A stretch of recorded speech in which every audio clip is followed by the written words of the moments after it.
Hi, it's Alexis. Welcome back. I am relationship recovery coach. I can help you get back with your ex. And in today's video, we're going to talk about something a little bit different than usual because it could relate to you if you're in a couple, if you're in a relationship at the moment. I'm going to explain you the 12 signs your relationship is toxic. So what's the first one? The first one is that you see that there's a lack of support from your partner. For instance, when you feel down or when you need some help, I don't know, moving things around, I don't know, you're moving place, but your partner is not here to support you. That could be a sign that your relationship is toxic. The second one is around toxic communication.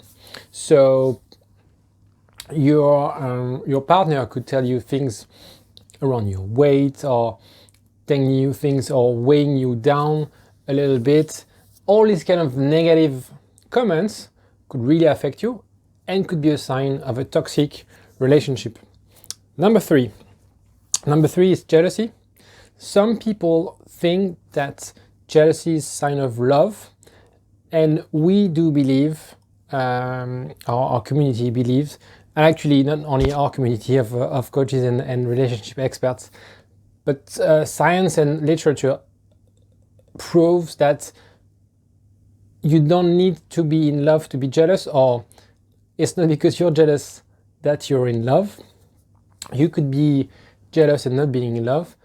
Actually, jealousy is really bad because it's also a symptom of someone not trusting the other. And it could lead to really, really bad behavior.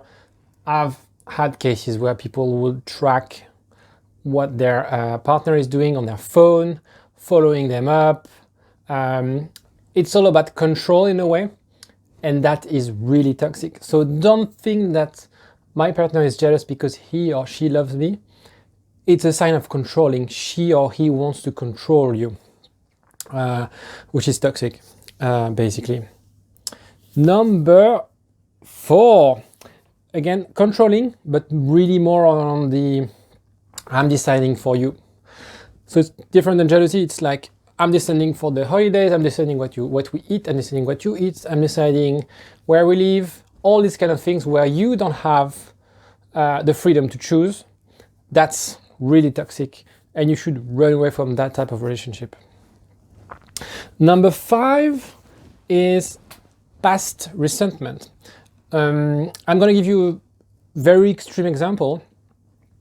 Let's say you cheated on your ex, or you cheated on your partner a while ago. That's a bit extreme. I'm not judging if it's bad or wrong. These things happen. You can definitely recover from that. But let's say it happened, but you decide to get back together. But every time this comes back again and again in the conversation, everything is a reason to mention that episode. That could mean there's something toxic here, and you should think about it, right? So resentment is very important, as not important, but it's very good sign of that your relation is toxic. Where are my notes? 6, honesty. Honesty, obviously the cornerstone of all relationship. Honesty, trust. You have cases where your partner told you something but doesn't deliver on his or her promises. You discover that he or she lies or hides things. That's a sign that your relationship could be toxic as well. Number 7, lack of respect. Lack of respect of who you are, what you like. Could be a partner who's, again, have very negative comments, doesn't respect your point of view, doesn't listen to you, all these kind of things. And my advice is to draw the line whereafter you don't feel the relationship needs to go. So you need to have the limit of, okay, you told me this, it's really nasty. First warning, yellow card. The next time you speak to me like that, it's over. And that's an advice we give to a lot of our clients sometimes. Rather than accepting everything from the others, which is something some people think that being in a relationship is accepting everything from the other. Being in a relationship is being happy, is two people being happy and together even more happier. If you start to trade off some of what you are for the other, your relationship will not last. So draw the line of what you accept and what you can't accept. Maybe have a break for a week after your partner told you this. I don't know. There's so many things though. But if you feel you were disrespected, and build a relationship stronger based on the fact that after this limit, it's over. You would be, I'd say, happier and also more in line with who you are. If you can't manage to do that and always accept things, then you're getting in a dynamic where the relationship will be even more toxic and toxic. And again, run away from that. Run away from that person. You are not meant to be together. Number 8. Number 8 is around finances. Finances is not so much about I support the other because he's in trouble. A couple is also two people helping out each other. It's more around there's an imbalance where you feel it's not fair, or where you feel that you're too dependent on the other. He or she is always paying on things, or you actually always paying on things. You always offer gifts or these kind of things where there's an imbalance and you feel that's a bit weird. That's a sign of a relationship that is a little bit more toxic than you should. The number nine is the stress. Stress of, and it's a case we see quite often. You're stressed basically of going back home.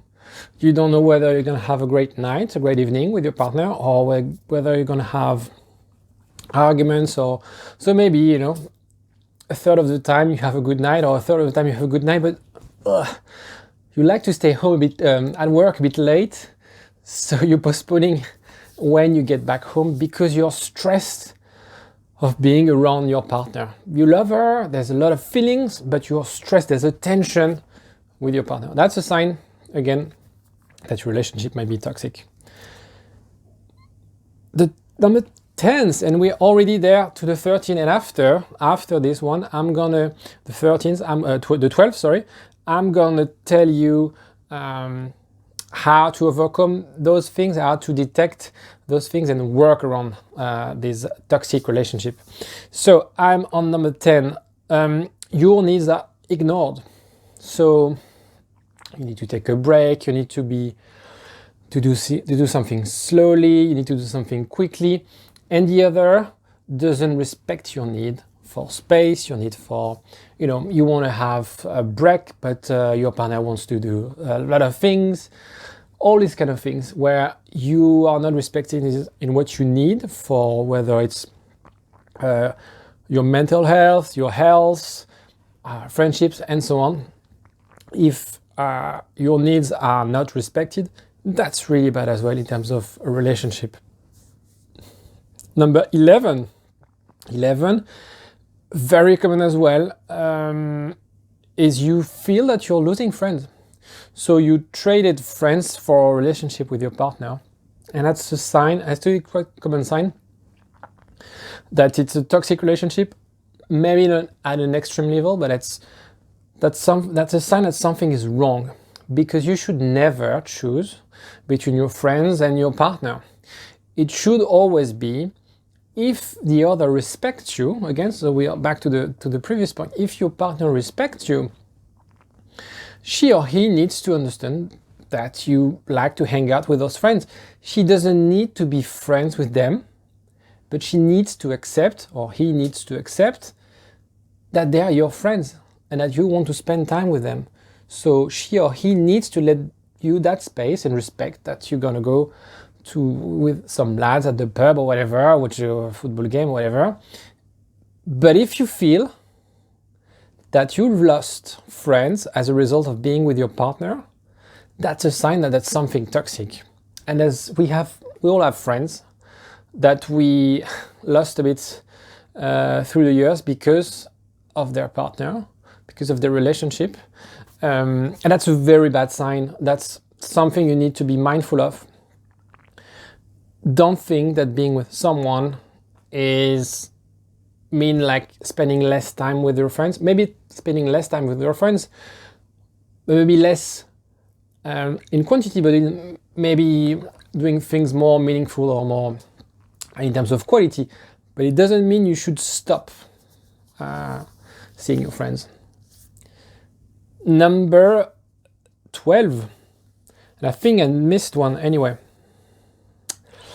You always hope that this would change.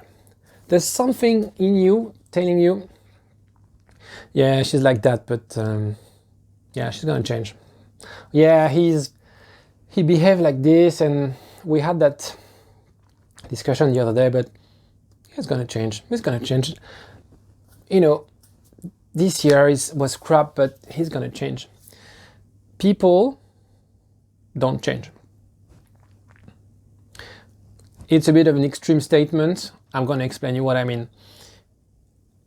If you were together for 20 years and for a couple of months, a year, things are deteriorating and it's not as good as it was before, of course you can work on it and hope that it's gonna change. If your relationship has been always challenging, toxic, and you hope things will change, the likelihood of things to change will be very, very small. When I say people don't change, is unless they are willing to change. You have the power to change yourself. You have the power to understand the things you need to work on in order to be a better partner. You can have that discussion with your partner, but you should never, ever expect that the other would change, because you're setting goals and expectations that are not necessarily realistic. So thinking, yeah, it's, we have fun most of the time, but yeah, I'm a bit stressed, we always have arguments, but it's gonna be better. If you think that, think again, because that's a sign that it might be a toxic relationship and you might reconsider things. So there's hope at the end of the tunnel. There's hope at the end of the tunnel. There's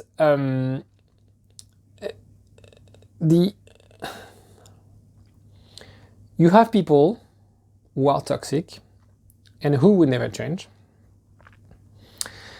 It's the sort of, in terms of manipulator, I'd say, it's not psychopath, but you have three levels. The first level is someone who would manipulate you in order to get something, but the outcome is good for you. Example, I'm going to tell my sons, eat your soup, or you won't have a present for Christmas, something like that. Silly example, but that's manipulation where, okay, I'm lying, but at the end of the day, I'm doing this for the good of my child. The second manipulation, second level, is lying, or manipulating the other, so the person does something for you. So could be, for example, marketing, advertisement.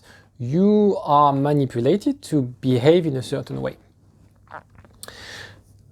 And you have people always trying to convince you to do things. I don't know, to go to the pub, to a game, whatever, to a restaurant, and you don't feel but I try to convince and manipulate you in a way. Maybe tweak the reality of, for example, let's go to the restaurant, it's amazing. Maybe it's not that amazing, but they really want you to go. Silly example. The third level is where it's a very thin limit with a psychopath, is people who would manipulate you to weigh you down, to destroy you. These people you have to run away from.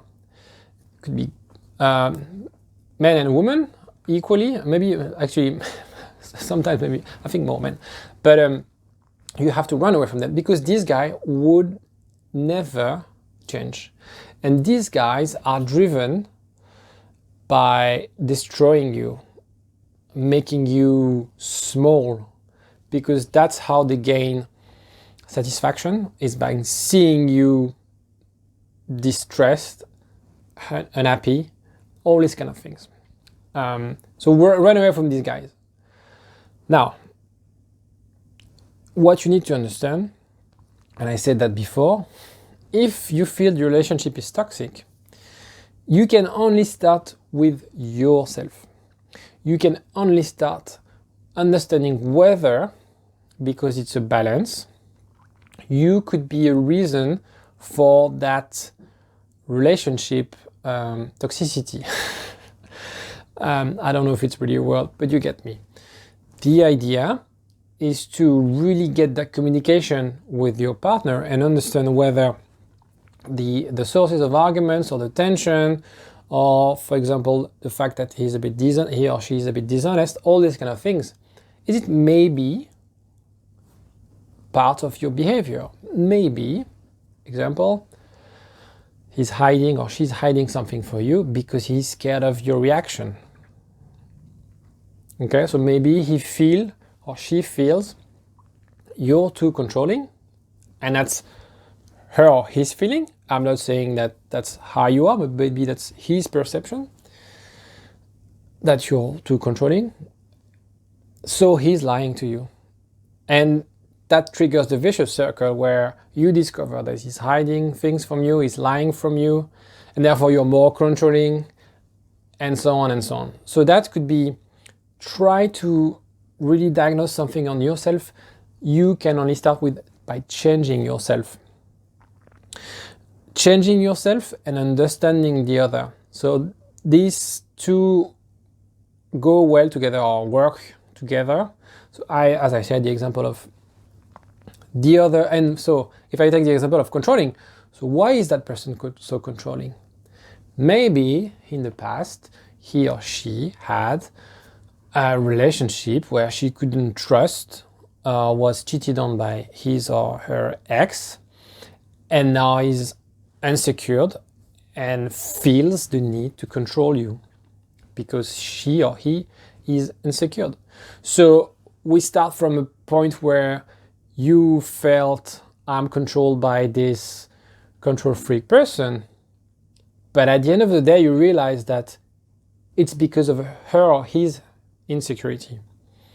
So try to always understand, don't take things for their facial value. Try to dig. Obviously, communication is super important. Work on yourself. Speak with your partner. The same page. Use non-violent communication techniques. I'll do a video on that. Really helpful. But get that conversation to understand whether the thing that you perceive toxic are actually toxic or actually could be solvable or addressed together. And if you feel that you need some help, not help from your friends or your family, having help from someone who has a different point of view, who has a fresh pair of eyes, who also has the techniques and, for example, the non-violent communication techniques, all these kind of things. Please send me an email. Feel free to comment if you have any questions. We are here for you. We've helped a lot of people, and I know that some people are miserable because they are in a toxic relationship. They don't know what to do. They're a bit of a dead end. They don't want to break up because they love the other, but they feel that they're not going anywhere. They know that they can't really talk with friends or family because they are either being judged or they have really bad advices. We tend to think that friends are the best advisors, but actually most of the time they're not. So feel free to get in touch. We're here to help you. If you found any other signs that your relationship is toxic, or if you have any other comments, please feel free to comment, and I'll see you next time. Bye.